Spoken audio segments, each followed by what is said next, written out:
एक फिल्म देखी हॉटस्टार पे, तुमसे ना हो पाएगा। फिल्म को देखते देखते मुझे हंसी आती रही, कहीं कहीं रोया और बहुत ज़्यादा रिलेट फील किया। दरअसल ये कि ऑफिस के बारे में फ़िल्म है। मैंने जॉब किया, प्राइवेट जॉब, करीब 10 से 12 साल। तो मैं वो फील कर रहा था, रिलेट फील कर रहा था। अगर आप जॉब करते हैं, जॉब करने की सोच रहे हैं, स्टार्टअप करना चाहते हैं, तो आप इस फिल्म से बहुत ज़्यादा रिलेट करने वाले हो। बहरहाल स्टोरी की बात करते हैं। स्टोरी एक लड़के की, एम्प्लॉय की, जो एक जॉब कर रहा है कई सालों से, और 5 साल हो गए उसको। कंपनी उसको विश कर रही है कि आपको कॉन्ग्रेचुलेशन, 5 साल हो गए, लेकिन वो सोशल मीडिया पर लिख रहा है कि ... लेकिन वो उसको डालता नहीं है बाद में, वो मुस्कुराते हुए, ऐसा कुछ। तो वो सीन जो है बड़ा अच्छा है स्टार्टिंग में, उससे मैंने बहुत रिलेट फील किया, क्योंकि ऐसा ही महसूस होता है जॉब करते करते। जब आप लगातार काम करते हैं, आपको गधे जैसा महसूस होता है। वही काम, वही एक्सेल सीट, वही लैपटॉप, वही जाना, वही आना। ज़िंदगी मशीन बन के रह जाती है, रोबोट बन के रह जाती है। तो वो जॉब कर रहा होता है, तो एक दिन में उसका फ्रस्ट्रेशन होता है, स्क्रीम आउट करता है, मुझसे नहीं होगा ये जॉब, और वो फटने लगता है।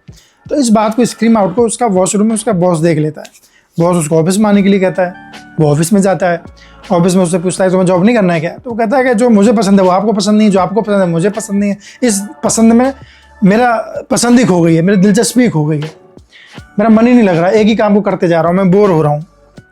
तो उसका बॉस उसको बाहर निकाल देता है, फायर कर देता है। अब वो घर पे जाके बताता नहीं है कि मम्मी मैं खुद छोड़ के आया हूँ। और ये अक्सर सोसाइटी में होता है कि जिसको जॉब से फायर किया जाता है, निकाला जाता है, वो कभी आके बताता नहीं है कि उसको निकाला गया। वो बस यही कहता है मैंने छोड़ दिया, मैं ब्रेक ले रहा हूँ, आई नीड ए ब्रेक।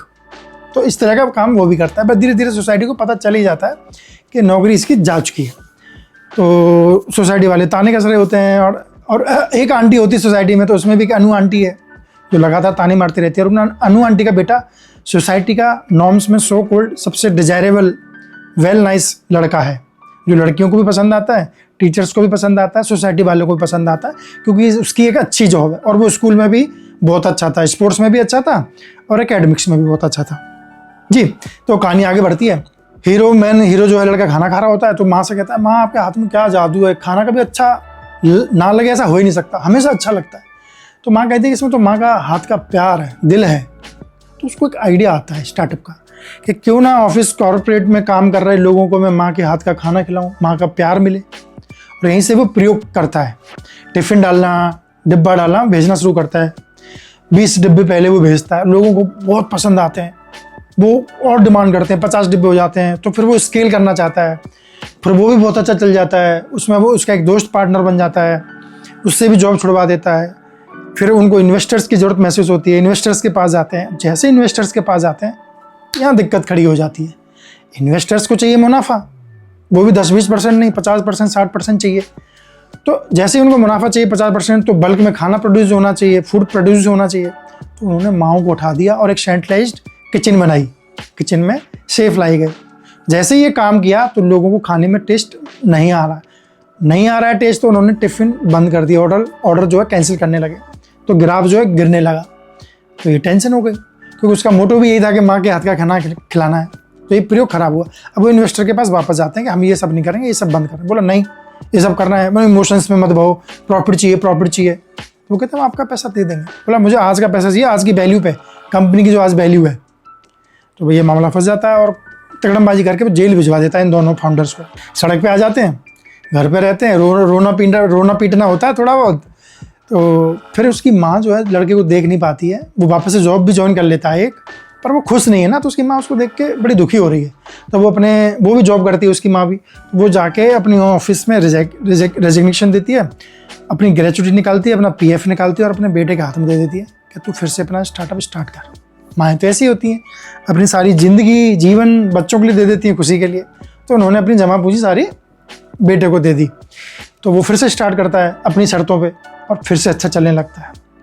और इस बार जब इन्वेस्टर वो ढूंढने जा रहा है, तो वो अपनी शर्तों पे ढूंढने जा रहा है, और अपनी शर्तों पे उसको इन्वेस्टर मिल भी जाता है।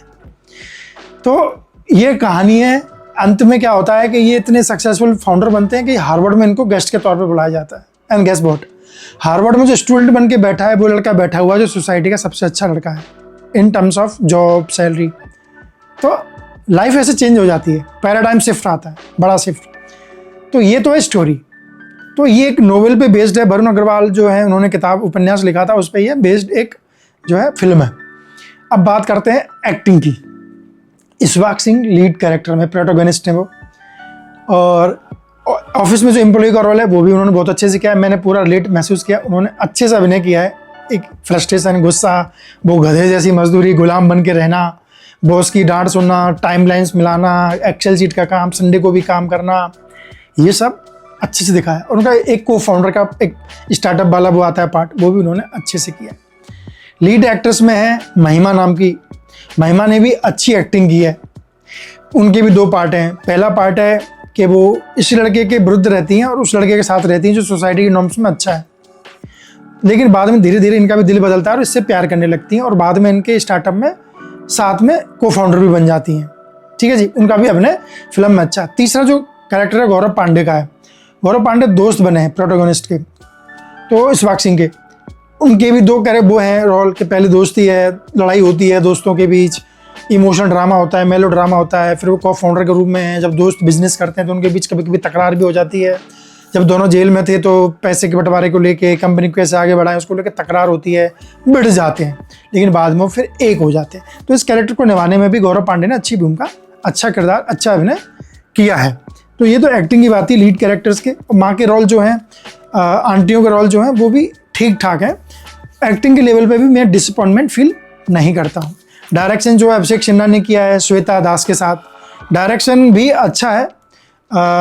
इसमें थोड़े से म्यूजिक थोड़ा डाल देते तो ये ब्यूटीफुल फिल्म और बन सकती थी। अभी भी क्यूट फिल्म है, थोड़ी और क्यूट और थोड़ी और ब्यूटीफुल हो जाती है। इसमें म्यूजिक नहीं है तो मुझे उसकी कमी लगी। डायरेक्शन में जहाँ जहाँ जो प्रोटोगनिस्ट है, जो लीड कैरेक्टर है, उसके तो अच्छे हैं, लेकिन जो साथ में दोस्त है, जो लड़की है, उनको थोड़ा सा और पुश किया जाना चाहिए था। उनके रोल्स में मुझे कहीं ना कहीं कमी लगी और ये डायरेक्टर का काम है कि उनको पुश नहीं किया गया। यार आप जॉब करते हैं, जॉब करना चाहते हैं तो आप देख डालिए, स्टार्टअप करना चाहते हैं को फाउंडर तो आप देख डालिए, और आपको रियलिस्टिक क्यूट सुंदर फिल्में पसंद आती है तो आप ये फिल्म देख डालिए। आपके लिए ये फिल्म है, आपको गुदगुदाएगी, हंसाएगी, रुलाएगी। मैं इस फिल्म को 3 स्टार 5 में से आराम से दे सकता हूँ। अगर आप चैनल पर नए हैं तो चैनल को सब्सक्राइब भी कर सकते हैं, मेरा हौसला बढ़ा सकते हैं। नमस्कार।